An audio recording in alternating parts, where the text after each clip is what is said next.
How did you get into architecture? Wait, no. I'm like, how did I get in? Yeah, no, sorry, that was a terrible question. Same thing kind of goes for me. We got this. How did you get interested in architecture? I think design was something that I was always kind of interested in at school as well. Architecture wasn't something I think I actually thought about until maybe the end of my final year in high school. And then I was like, why not? Like, I feel like it might open a few doors in terms of design in general. Pathway. Same thing kind of goes for me. During sixth form, we were kind of pressured to like pick something fairly quickly. And as like a 17-year-old, it was a bit strange trying to pick one sort of career direction. So architecture seemed like a good fit. It's just really multidisciplinary. This is not a button. Yeah, it's left-handed. But even left-handed, how does that work? No, left-handed. Yeah, but which way does it work? That way. That feels so wrong. Oh! Where did you do your undergrad? I did my undergrad at Monash University in Australia, so I'm from Melbourne. It was good. I did enjoy it. I think COVID kind of made it less enjoyable at some parts, especially because like 2.5 years we were completely at home doing uni, so it was a bit of a downer. But I think overall it was quite a fun course to do. Not as hands-on as we would have liked, but we made the best of it at home with everyone. What was the question again? I was struggling with the left-handed scissors. Oh, I did my undergrad here. So I did it here in UAL. The first year was also quite messy, lockdown and everything. And I think that kind of impacted a lot of how we got introduced to everything, workshops and all. But I mean, third year was really fun. I felt like I got used to all the spaces and the people were really nice. I feel like I'm going to be cutting out this one piece of water the whole time. Like, wait. Would you say you're good at time management? No. I'd say I'd like to be in my head, and I think I am sometimes. Like, I love to write a list and like actually make a schedule for myself. But then when it actually comes to it, it never really works, and I'm always running. You know, it's funny because I'll say you're pretty organized and... I come across organized. Oh, wow. No, I am organized. Like, in that way I am, but in terms of a studio project, for example, I feel like I'm super organized until it comes to the actual designing part, and then I feel like I put it off a fair bit because I'm just like, I don't know how to start, I don't know how to get there, and then I'm like rushing to finish it. Sometimes I am, though. Yeah, So organisation, not our best strong points, but I think we try and be organised and stuff, but sometimes it's hard to actually be like that because of circumstances with studio and how things are laid out for us as well. And we all have lives outside of uni, but we try our best. How do you get through a creative block? We were talking about this earlier. Sometimes I don't. I feel like there's usually a bit of an overwhelming like meltdown brewing when that happens. But I've learned to kind of just take a step back completely because I feel like I have to do something completely different in order to get my brain back into a rhythm or something. Like, even if it's just scrolling on Pinterest and like making a little mood board or something of just ideas to kickstart the creative process again, that can take a lot of time. I find I even had that in Unit 1. I feel like when we were coming to the end of it on our holiday break, it was at a point where I was just like, I just don't know what to do. I don't know how to push it. I don't know how to keep going. And it was that process of literally just being like, okay, I need to do something else and go for a walk, literally pick up a crafty like activity or something, color in, watch TV, do something completely different. The Lego flowers, Lego has been a great help at easing the brain. First step is to cry and have a bit of a breakdown.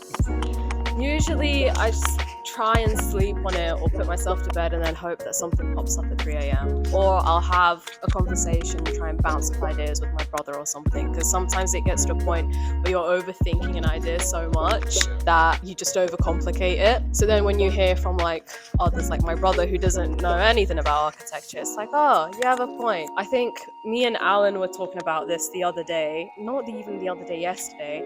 She was talking about how one of her mates, she takes a shit to get through a creative block.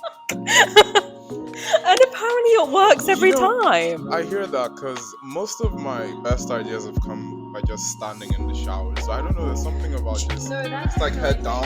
Head I don't down. know. I don't know what it is. I feel like I do that too sometimes. Again, it's just like to get your brain out of that repetitive cycle of being like, I don't know what to do, and then stressing about it, and then like overwhelmed.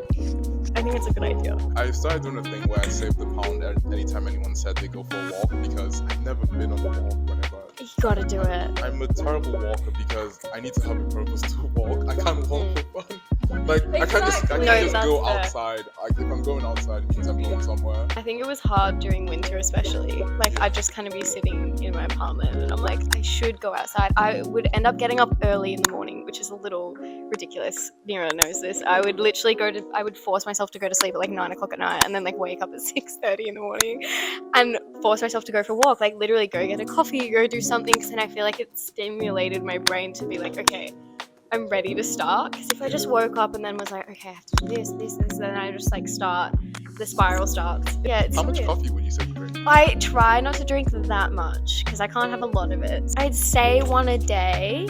I wouldn't usually go over one a day. I'd replace it with like maybe a matcha or something instead. But I try to limit like one a day in the morning or like mid-morning. I try to be good. Nira doesn't really- Yeah, She doesn't drink any coffee. She's got her Red Bull to keep her sustained. Do you have any tips for international students? Ooh, be prepared, I guess. I feel like there's... Sounds like you're sending them off to war. No! I feel like the idea of studying abroad, like for me, was something that was just very solidified in my brain. Like I've always wanted to do it, and I was like very lucky that I got the chance to do it. But there were so many more aspects that I didn't expect to be involved. Like even just getting a visa and like finding somewhere to live if you're not doing student accommodation. Like you've really got to think about a lot of things that you wouldn't have to think about normally.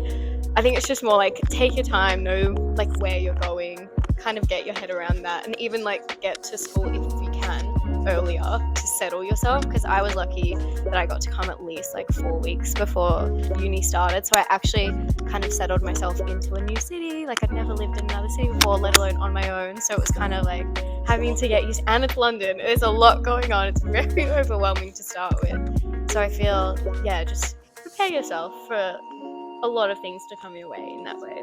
Nira, do you have any advice for architecture students? I know a lot of people are scared about crits and stuff like that, and I was a very sensitive, socially anxious person, but I feel like through every crit, the skin will thicken and you will get used to it, and it's not something to be like, they know, because you're in with it with everyone else, and it's like, oh, we're all in this together. Went into it all very sensitive, not knowing how to talk to people, but it really thickens your skin and you'll get used to it. I do a few things. And so I have a lot of hobbies in terms of like crafty things as well. I do love baking. Lately it's been cookies, so I am like gluten-free and have a lot of dietary issues, so it's like actually perfecting. That's why I like baking so much, I think, because it's like nice to be able to trial and test different recipes. Her cookies are delicious.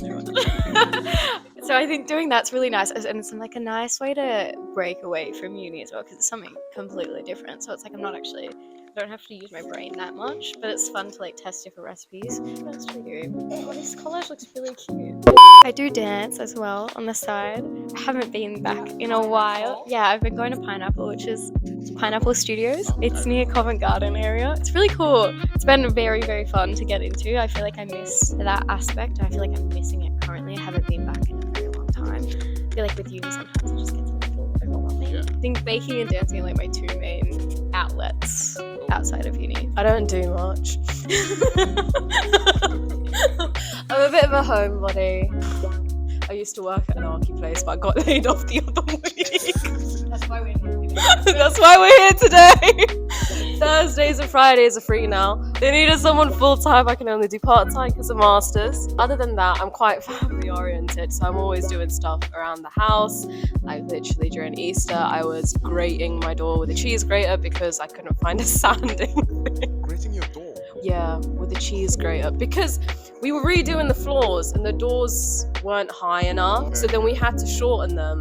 So then we did manage to find a cheese grater that worked. I feel like that's the kind of thing you put on a CV. It's problem solving, Yeah, right? problem solving, It's yeah. problem solving. cheese grater's handy.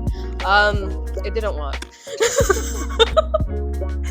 We had to get one of those jigsaws, and then we ended up just cutting it. But other than that, I do garden here and there.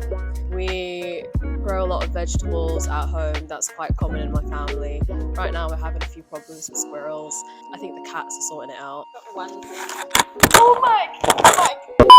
What's your unpopular opinion in architecture? I think that aesthetics are not everything. I feel like as much as it's nice to look at a really pretty building, I think it's just so overrated. Like, function over aesthetic is what we need. And there's so much like focus on making the buildings look so pretty that half of them don't end up functioning properly and have all these issues, or they look like glass boxes. Nothing against glass boxes, but everything against them.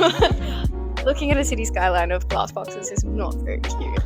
But I think that's one thing. Just looking function over form, not form over function. Building has to work, and if it works correctly, then it will be beautiful in its own way. What was I gonna say?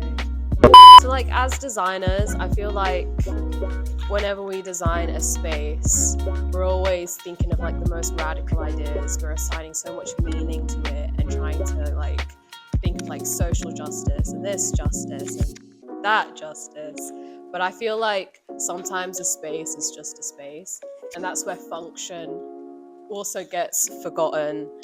And it's like we have all of these talks about how to be insanely sustainable and save the planet, which is a lot of pressure, or we're kind of like told to think about all sorts of different aspects of the community and everything.